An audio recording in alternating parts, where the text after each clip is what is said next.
So I wasn't sure if it would be worth it to get this more expensive brand of feed.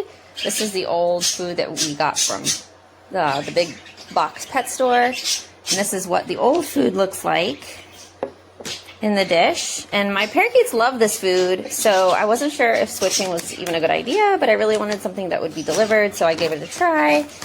This is what the new food looks like. And you can see there is a huge difference between the feed.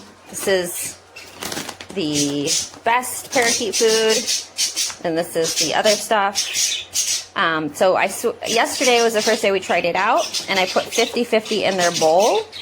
And today when I came back, and I didn't get a picture of it, but they had eaten all of this, and all that was left was this stuff.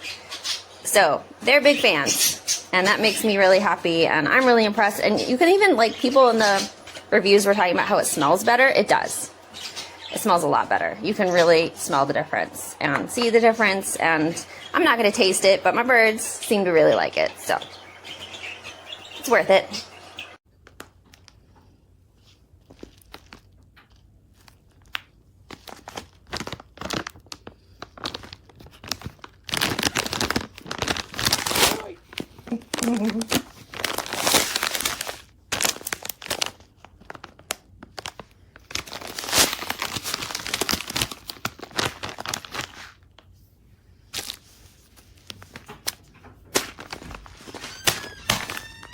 Pretty big.